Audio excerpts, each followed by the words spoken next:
tokozana lolenge mosusu akosala mosala pamba te ceci ya Congo ezali ya ntomo pamba te bato mosusu bapona na bango nzela ya rébellion bamosusu bapona nzela kanyaka bamosusu bapona nzela bitumba bamosusu mpe bapona nzela ya détournement bamosusu bapona nzela ya mobembo bamosusu bapona na bango kindokina kasi biso bana nzambe tozali na elike ete mokolo moko yesu akoya mpe tokomata elengo na ye gestion ya ville province de Kinshasa et par Daniel Bumba de mesures prises pour la circulation na Kinshasa kasi totali lelo na Kinshasa bayike babini penza te mais bayimboka basali quand même déplacement. Est-ce que ces mesures sont de trop?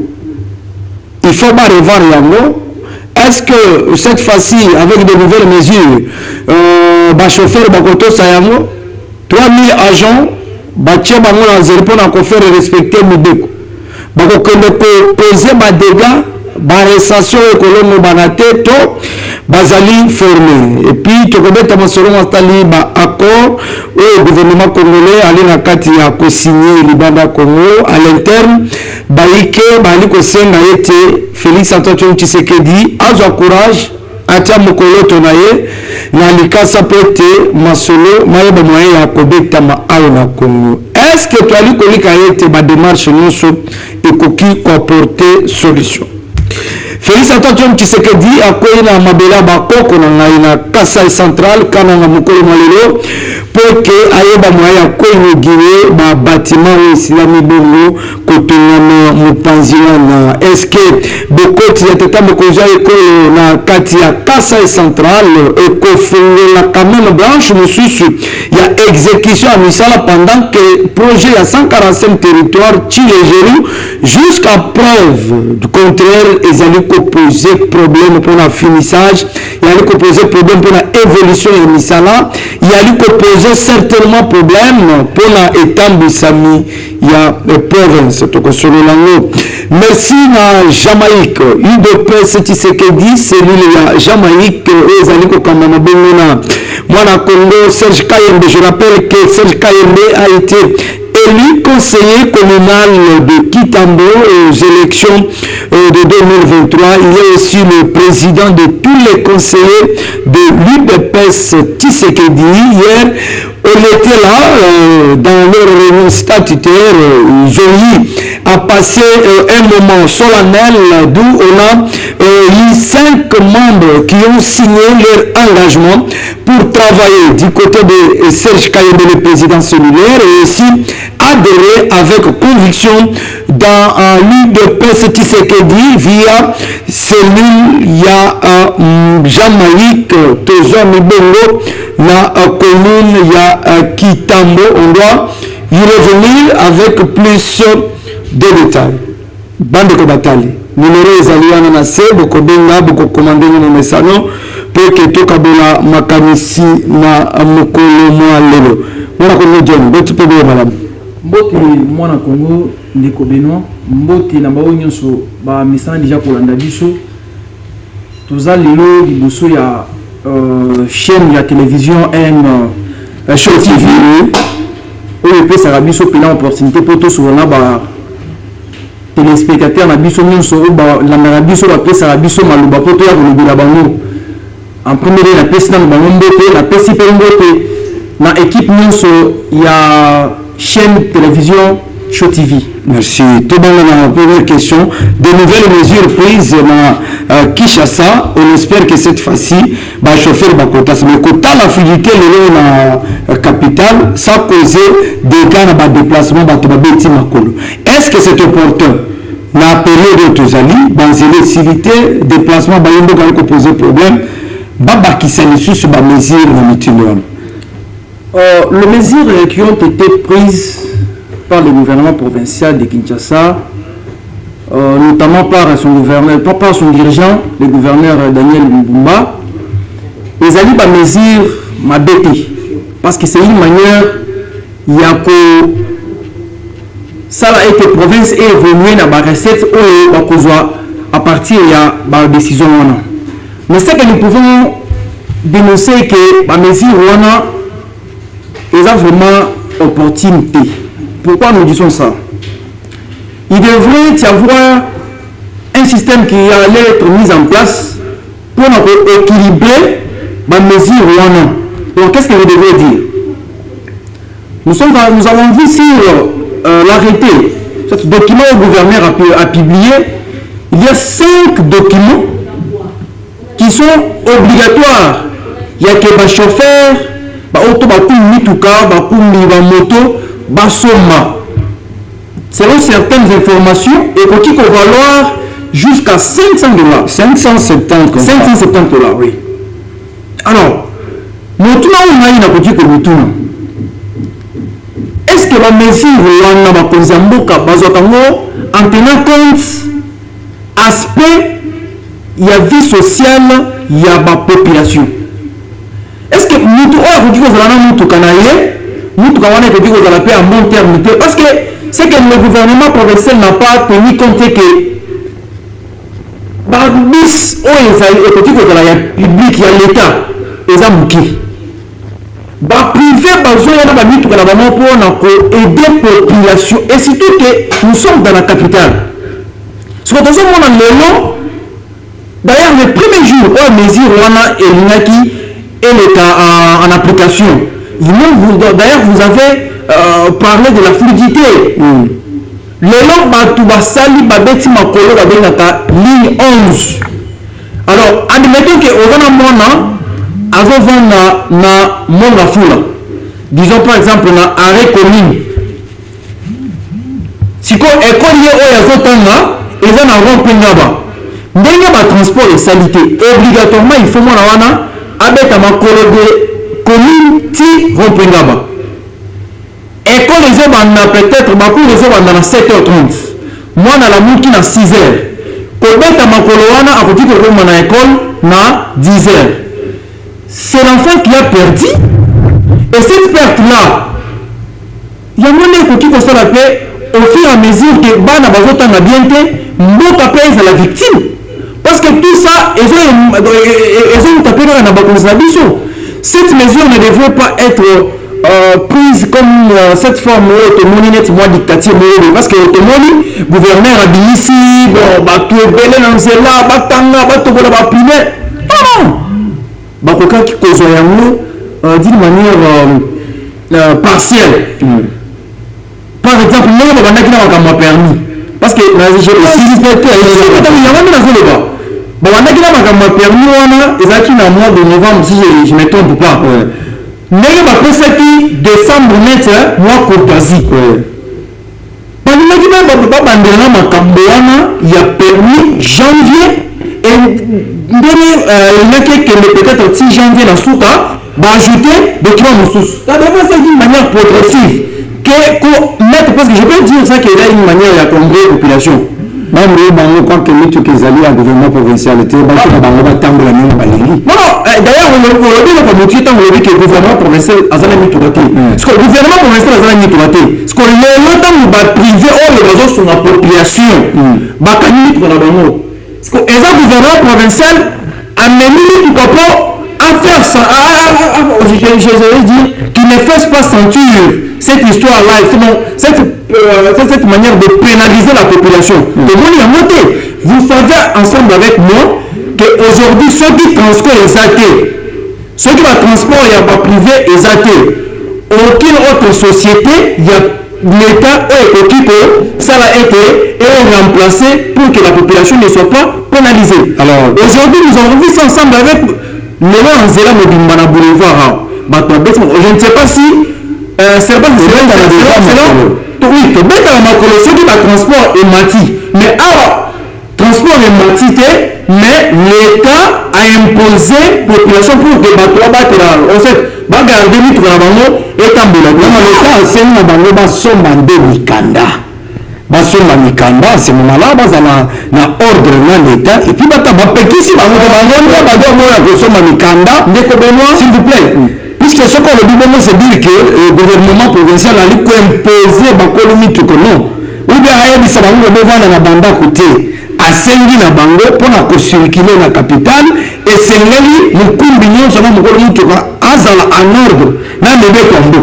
Il y a un moment où il dit que bah tu veux te tambour non. bato bana mikanda na bango siko bato babomi mituka il faut conclure que balingi na bango kosomba mikanda te puisque totamoni quelque mituka circule na capitale soki tolobi ke balingi kosomba mikanda parce que moi je ne suis pas là pour encourager ceux qui n'achètent pas puisque olobi ke gouvernement mais pour maner que on doit tenir compte de l'aspect est-ce que l'état congolais azana ba société na publique ya que soki ba obligé ba privé que ba so mikanda pénali en fait même souffrance wana est touché population les sous-sols non les sols et les sous-sols appartiennent à l'État mais l'État a le pouvoir de protéger sa population absolument mais aujourd'hui ce qui s'est passé aujourd'hui bana ba kei ba cours en retard ba tous ba piquet na ba crise en zela. C'est aussi une manière où il faut accepter. L'État n'a pas protégé sa population. Voilà. Alors, la solution serait quoi? Puisque les mesures sont déjà là. Les chauffeurs, parce qu'ils n'en veulent pas acheter Mikanda à l'État. Et puis, sur ce, la mesure, parce que l'État a déjà un mécanisme, il faut pas se soumettre à l'obligation. Ceux qui ont fait mode opératoire ou d'ailleurs gouvernement provincial à mettre en place pour faire payer ces impôts-là, pour c'est une manière de surcharger la population. Progressivement. Donc, d'une manière partielle. D'ailleurs, il y a permis de conduire, si permis de conduire, mais dire que c'est une manière de pénaliser la population. Merci. Mais quand même, ça tombe à $570 apparemment. On va déterminer et puis dans des moto, ça revient à $38. Jusqu'à maintenant, le monde de comment a nouveau avec le PC permis à ma paix. Et puis le banda à bureau, d'ici quand on peut se permis, va coopérer à là il m'a pas qu'un na délivré. Na lingwana na ye awan na ista comme ça na magana ba bureau ya quartier ba bureau ya ba commune ba bureau ba ministère ba bureau ya ISP Gomba pour la inspection générale de l'enseignement primaire et technique awan na Gombe ba maso bazaka libanda wana ba konzibotinda ba aja ba ko kamela biso batwana bazopesa bato ba permis ya mabe babiro bisika bakopesa bapermis botinda baservice na bino batelema wana eza na bajeune moko bazali wana soki oyeba tuni oyo bapermis yaka babiseli yo permis ya mabe oye nango na balabala bayokokama bato mokolo on doit pas être sérieux dans ce pays basali mécanisme moko akete bapesa bato bapermis ya malamu na kati wana bainfiltre biso na makambo ya es bozali koinfiltre biso ntina makambo ya permis de conduire oyo etikali baka koinfiltre biso ntina bamicro ya batelevizio boye te Daniel Bumba bato moko bayebisi ngai ke leve je comprends Bumba que Daniel Bumba là je dois dire quelque chose bandeko akinga bo alobi batelemisi nga pene na Jean-Marc Kaboul bayebisi na ngai mopanzi sango ali koloba makambo ya Daniel Bumba me Daniel Bumba ali kokoka kopesa solution na biyano te na chaque personne est appelée à faire rien pour mboka na ye balakisi nga Jekoko Mulumba. S'il faut qu'on parle également de Jekoko Mulumba, tout le monde qui a après intérim ya Ngonga Muke tant le gouverneur de la Zagina makambo yawa aponaki na ye kobongisa barompe mais natuna mutuna à quand était l'appel d'offre ya kobongisa barompe lii budgétaire ya mbongo wana est-ce que ezalaki na gouvernement provincial bavotaki yango ville mbongo wana mbongo oyo basalaki Jekoko na abimisaki d'abord mbongo na ye babongisi barompe ville ye kopesa ye. On devrait avoir quand même des explications sur base to mona barompe ebongami de l'année de musolo wana euta na poche na ye tote depuis barompe wana Daniel Bumba yaka mpe tia mwa propriété bosundoli yango kabo bino nyonso bana UDPS. Voilà bandeko botya mai na kopo na okotisa bino toko banana na masolona mwana Congo mwana mboka John bayimboka bakani ete le ville province de Kinshasa aliko tambola na Daniel Bumba plusieurs baliko benga ye candidat maman na lokaka maman na tilere na yebite kombo ya maman aline. Est-ce que kotala gouvernement provincial kotala Daniel Bumba est-ce qu'on peut espérer na Kinshasa sika ndeko Benoît na zo répondre na mutuna wana na maîtrise makasi parce que vous savez que l'homme politique congolais a une stratégie à haute toi je me mets aujourd'hui parce que na entame na yo lobby bayebisi yo pas batu ya habitant ya Kinabwa que mieux vaut je comprends que Daniel Bumba biso ba peuple toyebaka eloko nini tolukaka toyebi te toyebaka te. Aujourd'hui, si on doit prendre ces matchs comme nous gouverneur, et que ça a été je crois pour quitter nouveau Daniel Bumba, ou soit tu vas quitter candidat niveau le problème est que le gouverneur Daniel Bumba a une vision Yakosala, capitale congolaise. Dans le cas de congolaise, na nini à l'obaki na discours na liboso ya ba députés provinciaux. Mais nous ne pouvons pas toujours dire que Daniel Bumba ne fait absolument rien parce qu'ils ont eu plein de vidéos mususu où ils ont ça là, où ils ont monana. Vous savez quand on n'aime pas de la personne ata sali ya malumano mutona bozalaka mabe. Exemple typique, je peux même anticiper d'abord mon sujet. Aujourd'hui, vous voyez que le chef de l'État, Félix Antoine Tshisekedi, a lutté pour que Bitumba ya Congo, Bazana Katia pour agresser par Rwanda, et si là définitivement, mais il y a toujours des gens qui ont été en on a bango, et là, il y a des gens qui ont mabé, ils ont simbaté. Donc c'est la même chose avec la gestion de la province. La capitale Kinshasa. Le gouverneur a sa vision. Ce sont les députés qui ont le monopole. Il y a Kokende, Kolomolaye, que Batouba Banakosala des campagnes négatives, il y a Koloba, non. Bon, là, il y a le Balkan micro, que l'homme politique congolais, nous sommes en train d'assister à une pourriture de la classe politique congolaise. Bon, nous avons remplacé Daniel Bumba na gestion de la province à Kassi, qui a Kinshasa. Ce qui m'a pris ici dans nous. Et vous m'avez appelé la Daniel Bumba c'est comment la province ne va pas de l'avant. On ne va pas développer. Mais par le biais de Kokate, la prochaine chose,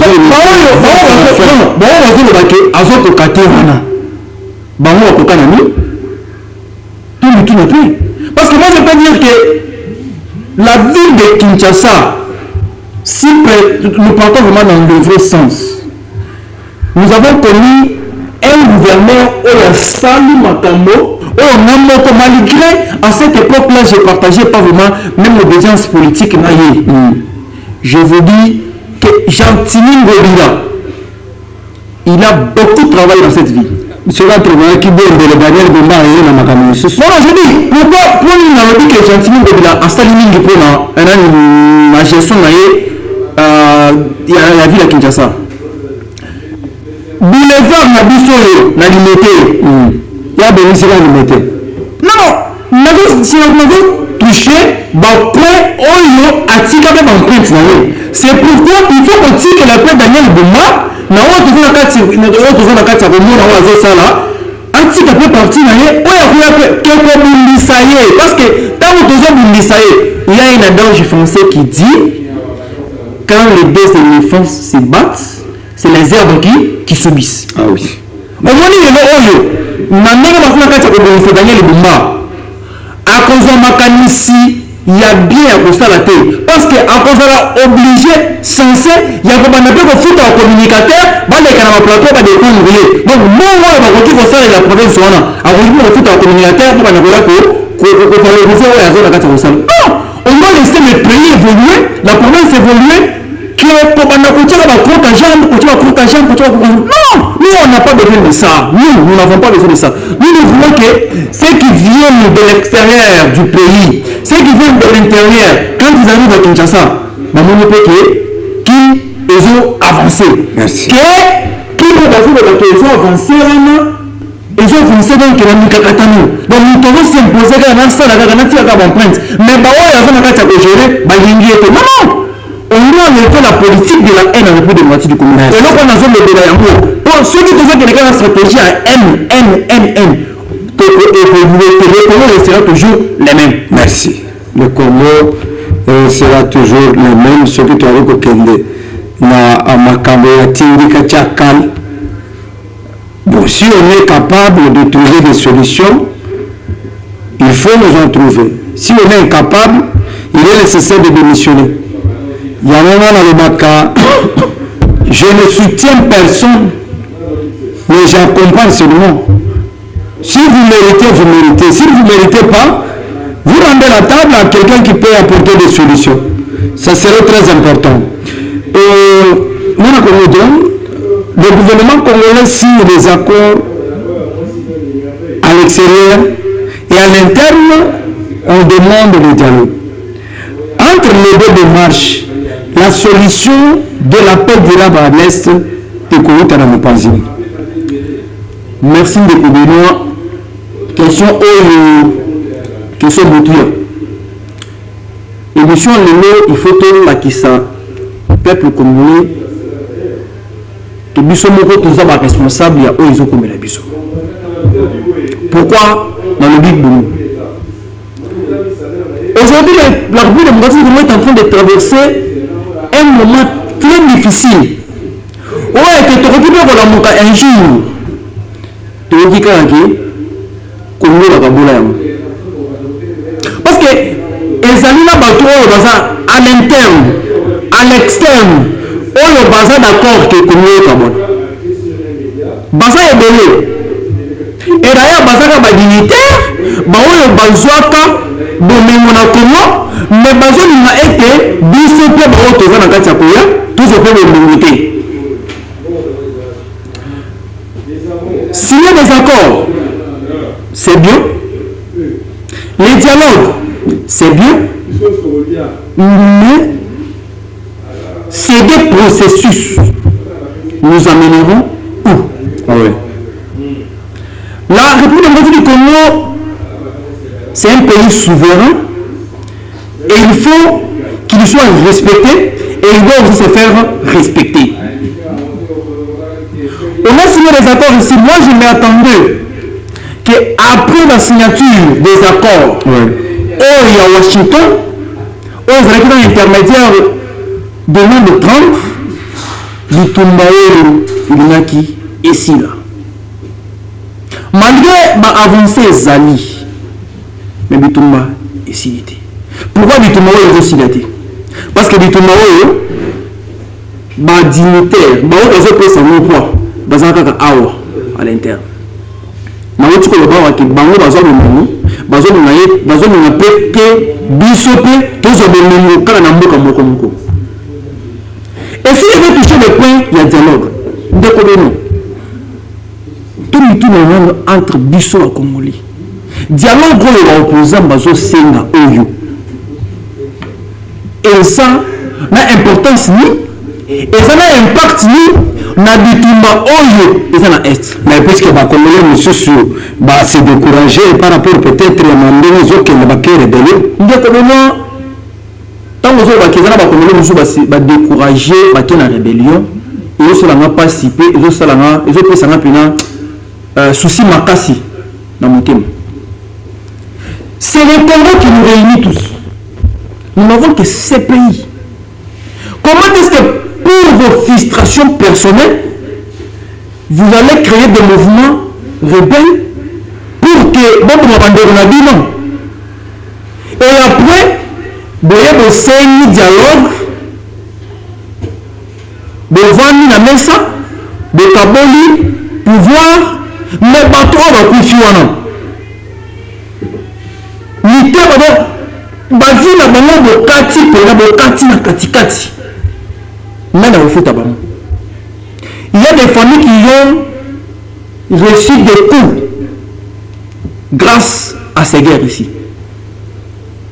Si bon, famille wana bakoya komona lobby moto azalaki na ligne net directeur net dirigeant ya mouvement na belle wana bokomi siko kobenga excellence tozobenga ye honorable tozobenga ministre mosusu bazalaka na rébellion aujourd'hui bamosusu baza na bainstitution bali kokamba. Vous savez ce qui tue notre pays tolimi bacomparaison mingi. C'est pour aujourd'hui ozomona soki eloko ezosimate na pouvoir ya Fati ozomona moto ozodefendre ye asali comparaison mais bino ntango ozali na pouvoir bosali nini bosalaki nini bino ntango ozali non on ne peut pas toujours être là des éléments comparatifs wana ezolina biso na motu ata moko te tolobi ke baoyo bazalaki mpe na barébellion lobi lelo bazogérer bon il faut que quelqu'un dans le système wana ti un jour donc vous m'excuserez ndeko par rapport à la frustration moko boye atomboki mpe ake mpe na rébellion parce que nasali mpe nasali mingi na show tv nasali na show tv mingi barécompensenga te na koti ya rébellion nakomi fika kobundisa chaîne ya show tv. Non, tu peux partir oza tokoki kotikela mpe mosusu asala qui ont créé une rébellion. Aujourd'hui, jour batou rebelle la côté na Goma. Il y a un journaliste où il y a le bas qui a eu carnage à Goma. Qui on dira ça avant-hier parce que la câble n'a pas fait confirmation. Il y a des gens qui ont marché sur le cadavre de Congolais. Mais ceux qui ont donné cet accès-là, on a mis ça. Après, je vais pas pouvoir. Non. Je suis en train de penser à organiser un truc pour susciter moi un numéro contre la bêtise dans le Nabiso. On va dire au chef de l'État après Sabato ou accepter. Non, ce n'est pas toujours le président Fayoum, le président Kaboul.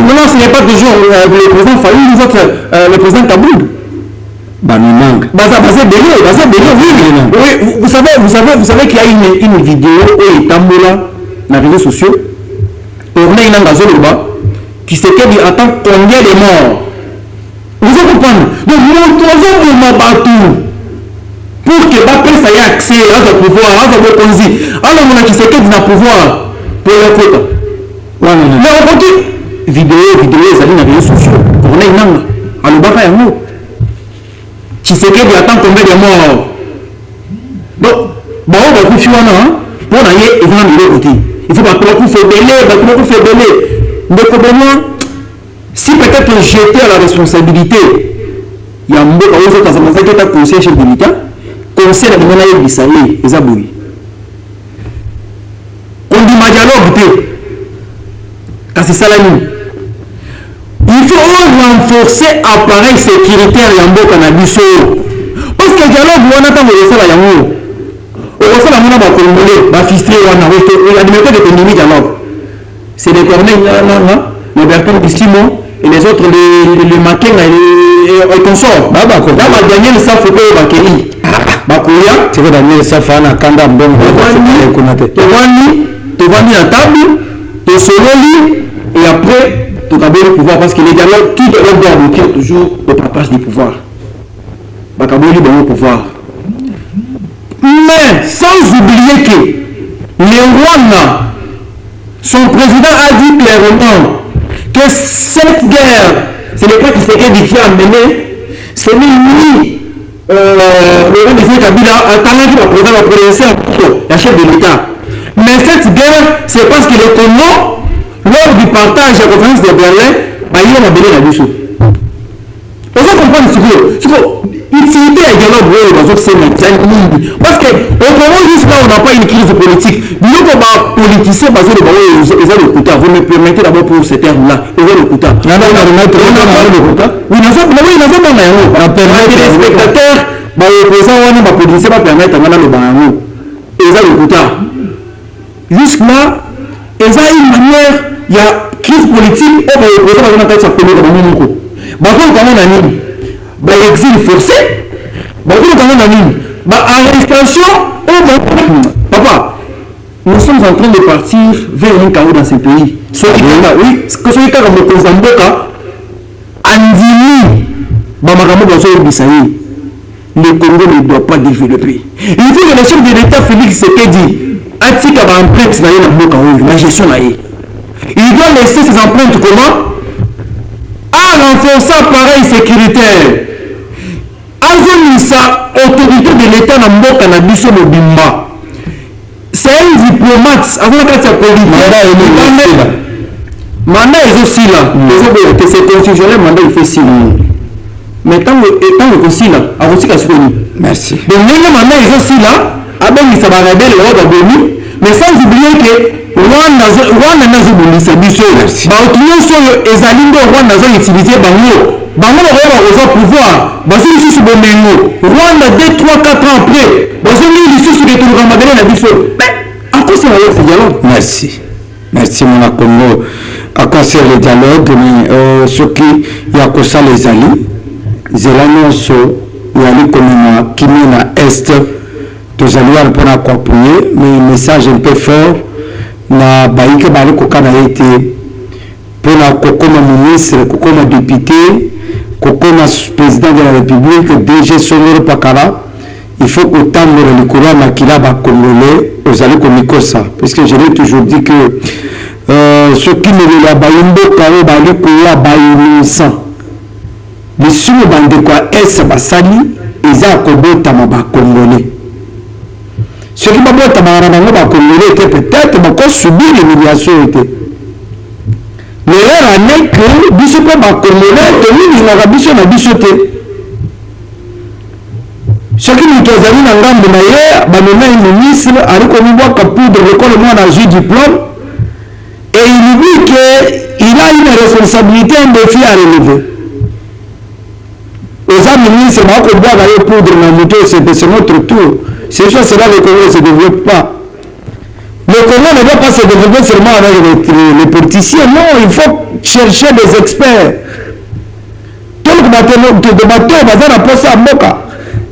Les politiciens nous ont montré leurs limites. Il faut qu'on change la donne. Il faut qu'on donne les mécanismes ailleurs.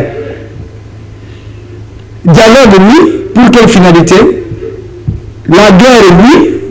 Avec quel profit? Puisqu'on décrit qu'il est infiltré à la main épinière, oui, le dialogue, est-ce qu'il y a un costume de Kagame qui a réclamé ma belleté? Qu'est-ce qu'il faut faire? Kagame a combattu Naka Munduki. Kagame dialogue, il n'est pas dans ça. Comment quelqu'un est dans son pays, il n'est pas énaillé, l'élection s'organise à 90%. Kagame n'a pas dit. Et moi j'ai toujours posé cette question au président de la République. Est-ce que Sassou Nguesso, le président de la République du Congo, est-ce qu'il est un modèle pour la démocratie africaine? Moi j'ai toujours posé cette question. Est-ce que Sassou est un modèle pour la démocratie africaine? Est-ce que Paul Kagame était-il aussi modèle pour la démocratie africaine? C'est à vous de me poser. Museveni était-il aussi modèle pour la démocratie africaine? Ça sont des questions que je me pose. Est-ce que le président de la République peut tirer quelle modalité de ces chefs d'État? Moi je pose des questions qui doivent nécessiter des commentaires dans des réseaux sociaux. On a nos envies, puisque récemment dans la République du Congo, on ne refuse pas. Est-ce qu'il y a un modèle pour la démocratie? Donc ça n'a pas été un souka où ça soit condamné à Kagame à Kosam. donc ça n'a pas mokolo ya suka Museveni akondana makambo Kagame akosala boyebisa ngai. Voilà, j'aimerais qu'on aborde cette question de votre structure où on continue à manger qu'il y a ancien ministre de la justice et garde des Sceaux Constant Mutamba et lelo akavula ebisina ke akoti boloko te toyebi te na kolanda de kaza. Qu'est-ce qui vous a poussé? Il y a quoi derrière la Nogec parti baïka bakoka na ete Mutamba kendaki mbango jeunesse et Tchebi, il n'a pas pu capitaliser son combat et aujourd'hui il subit ce qu'il subit. Est-ce que ce dernier a un modèle pour la jeunesse congolaise? Merci Ndeko Benoît pour la Mutuna Oyo. Na se présenté premièrement, je suis le coordonnateur national adjoint de la génération Rupture et les amis na kati ya parti Nogec et la ancien ministre de la justice Constant Mutamba Tungunga. Comme notre nom l'indique, la génération Rupture, Constant Mutamba Azali, président, en fait, jeune Yaniboso, il a affronté, donc à part René Patrick Lumumba, affronté politique ya Congo, si et le commissariat na Souka, il y a que Congo de se varier. Il a eu à travailler avec Kabila, Aliana Kabila, il faut le rappeler. Mutamba a travaillé avec Joseph Kabila. Mutamba a travaillé pour l'intérêt du Congo. Avec Joseph Kabila, il faut préciser. Je dis, Mutamba a travaillé pour l'intérêt du Congo, comme il a fait aussi avec le président Tshisekedi. C'est la même manière qu'il avait fait avec Joseph Kabila. Donc, ils ont battu sur Maïbou. Parce qu'il n'avait pas débuté directement avec Joseph Kabila, mais il a été comme étant un militant pro-démocrate. Constant Mutamba a bandi lutte politique avant que Joseph Kabila. Ils ont débattu. C'est ce qui a fait d'ailleurs que lorsque le président Félix Tshisekedi a continué à pouvoir à bénir au-delà de la déclaration médiatique et de la sortie médiatique. Donc, dans la sortie médiatique, il y a le président Mutamba. Nous avons ce que nous appelons en politique, nous parlons de la démagogie. En politique, il y a aussi les positionnements qui s'appliquent. Il faut vous rappeler que ma proposition le constat Mutamba Atenaki à l'endroit du président Félix Tshisekedi, il a qui n'entend la campagne électorale.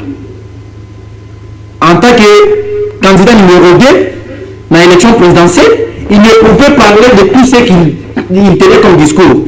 Ce n'était pas une erreur. C'est une seule politique, tout est admis. Les alliés de la salle à débat et tout le monde a battu. Vous acceptez quand même, moto aza héritier à combat à papa Nabango, à la Mokozelayo, puisque la politique est dynamique. Vous vous retrouvez du côté du président Tshisekedi, au cours de cause de ce moto, le corps ensemble, mais quand même, sur le plan politique, les alliés n'ont impact sur la scène politique. En tant que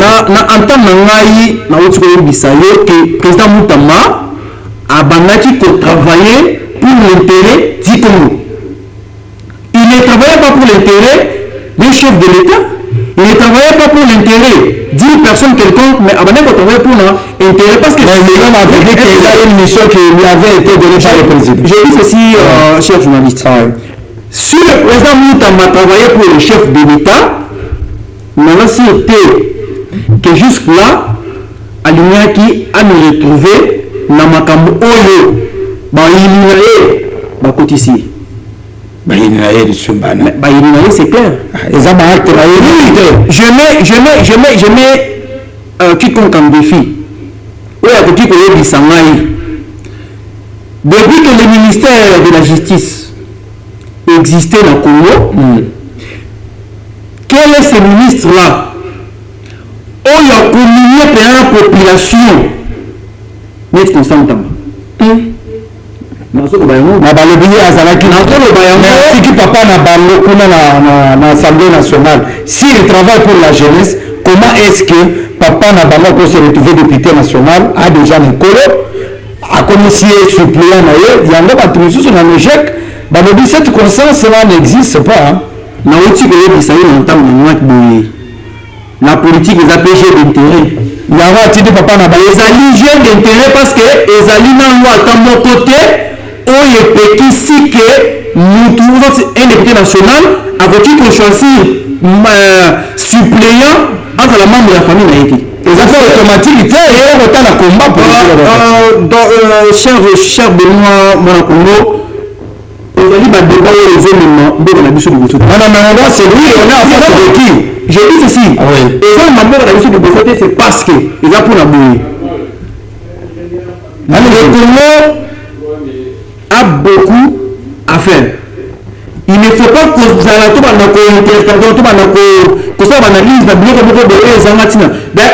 vous avez dit d'ailleurs pour le chef de l'État Félix Antoine Tshisekedi Tshilombo.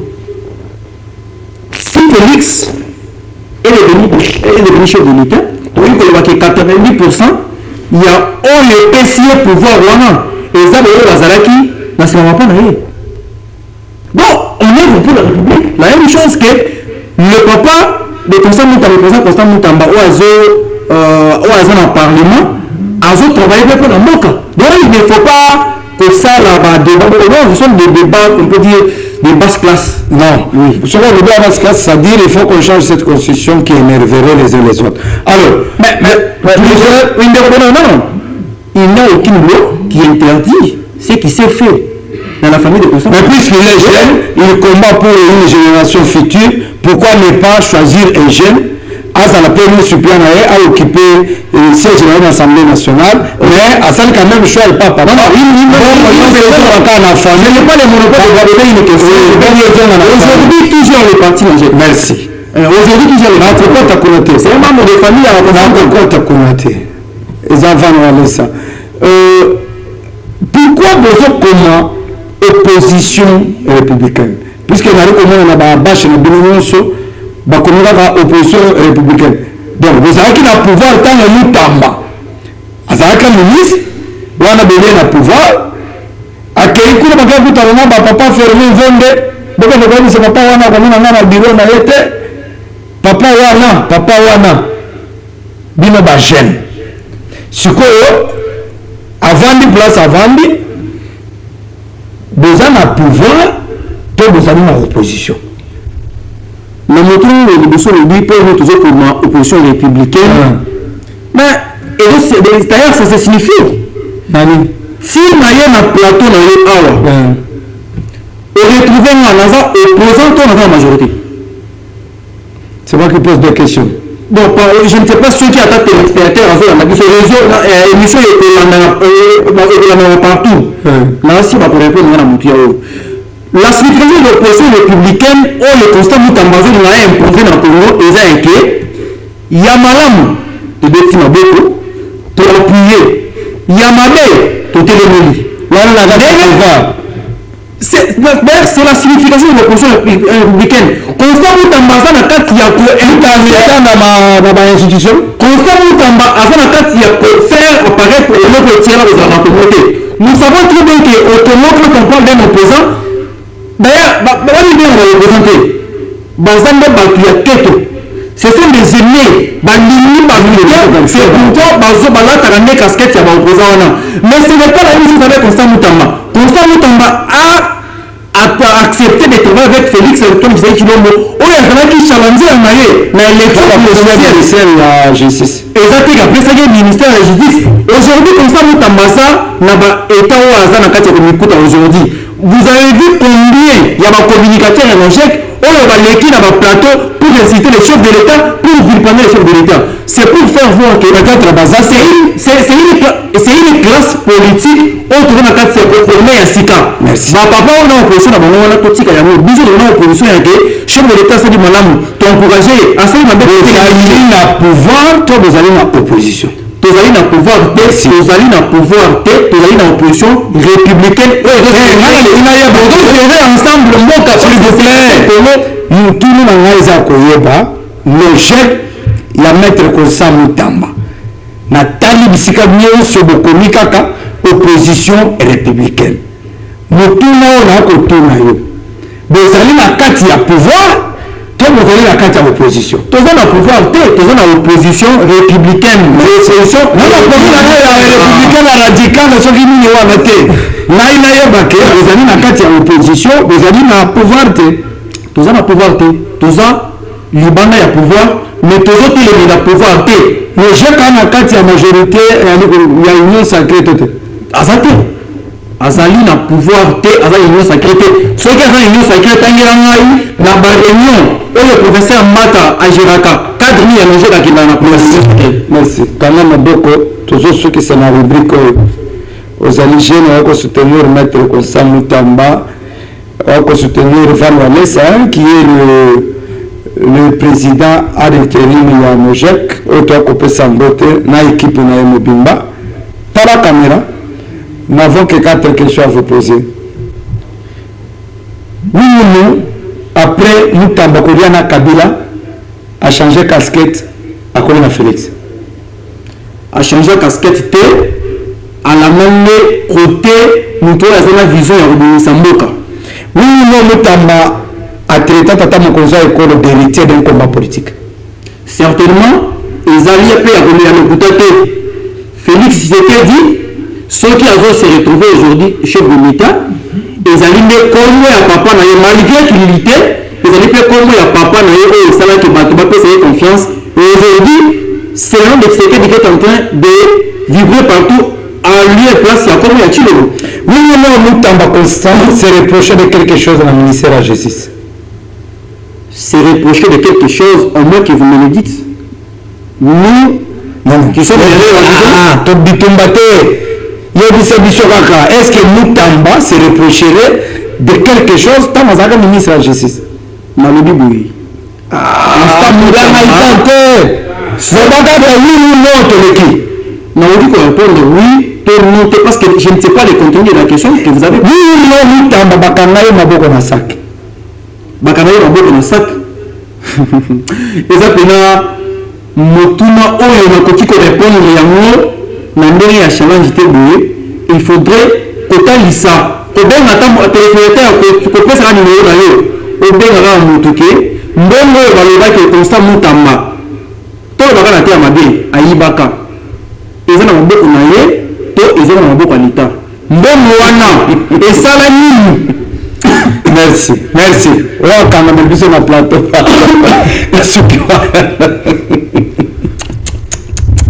Ça va, votre dernier mot. Merci, ça se parle comme votre dernier mot. Le dernier mot que je peux lancer à la jeunesse congolaise, ne suivons pas ces vieux loups. C'est pour distraire la population. La génération ultime, on a fait Kimbo Nangaï, et les mouvements ont fait partie de la partie non jeune, partie ils ont géré et pas jeune, ils ont soutenir ma jeune. Boya, tout ça, tout ça, tout ça, l'opposition radicale, tout ça, l'opposition républicaine. Pour ceux qui veulent trahir Congo, c'est nous qui serons les premières victimes. Merci. Tosuna Congo, Pokongo et Suna Abisso, dernier Liloba Yamana Congo John, Autopécie, Mato Domingi, surtout patience, la fidélité, confiance, la manaka la émission Oyobolo la Mingi. Voilà.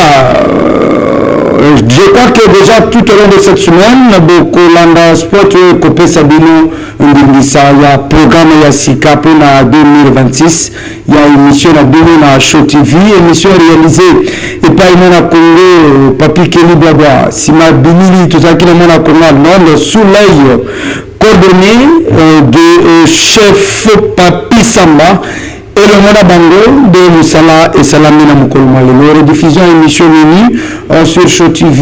Restez-nous fidèles. Émission Nabicho ya Koyamba Mutuno Subaika Bako Benga Nai. Nazali Pasteur, Nazali Boyaka, Natina ya Congo Tokosola. Ils allaient comprimer, ils allaient dans son à Congo, ils allaient comprimer, ils allaient le bien à Congo. Le temps que vous avez c'est vous qui serez devable devant le peuple congolais. Namona batulu susu ole babenga ngo manda bali kolobaki tata mokonzi ekola azali nde na mission botika kokotisa bakonzi na babulu yeke moko ntango ekoyinda etikali ya bango moko osololi na mutu te mpo communiquer na ntina na ye mutu anga reconnaître ye pe te et puis ce que tu fais obike na communiquaka mpo na intérêt sabino banda kokosa biso na makambo ebanda kolo. Si vous soutenez le président de la République, soutenez-le.